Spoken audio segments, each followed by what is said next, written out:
So let me ask you something, and you could go as far as you want into this question. There was a time when a lot of Houston cats didn't get along, and then that Pimp C record came out. Knocking is do you think that is what brought Houston back to being all together and all not having problems with each other? Would you give that the credit for? I wouldn't say the record did it. It's more so about individuals. Okay. Because a person can get on anything and say whatever they want to say. Both individuals that's in the whatever issue it is have to be willing to come to an agreement. Okay. You know what I mean?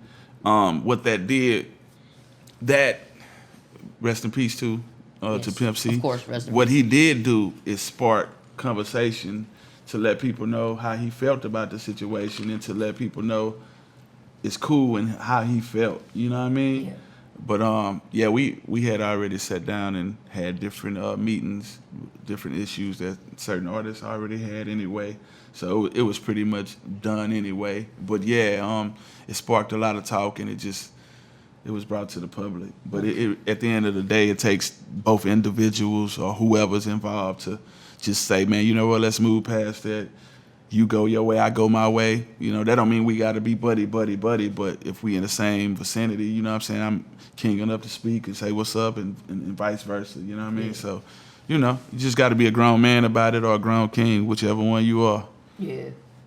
What do you think it's gonna take for Houston to get back? Like, remember in 2003, 2004 when you Chameleon, Mike Jones, all y'all were ruling the airways, ruling the TV stations. What do you think it's gonna take for Houston to get back to a national spotlight? Like, we got Travis Scott, but it's just one person, and it's not really putting a national spotlight on Houston like it had back then. Well, I think one thing it starts with DJs. Making sure you play the Houston people records, but it also starts with the artists making sure these records are dope enough to be played. You know what I mean? And so with that said,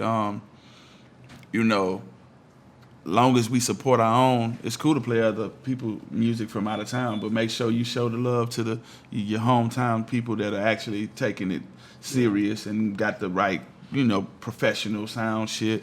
That's one thing. And then two, I say the promoters, like a lot of times promoters, they'll pay an artist that's not even from our town 15, 20K to come to a club, and the artist will come, spend 15, 20 minutes, won't perform nothing, won't take no pictures, but then you turn around and you try to book legends from the same city, and then you want to try to pay the legends crumbs. Yeah. Like, you know what I'm saying? I call myself the Floyd Mayweather of this rap shit. Like, I'll book myself before I let you give me crumbs. Yeah. You know what I'm saying? Like, I know all the club owners as well. Like, if I want to do a show at a club, you know what I mean? So the main thing is, you got to respect people. Some people have hits, some people have bangers, and some people have classics. And, but it starts with, Houston supporting its own. And then third, people just got to be original.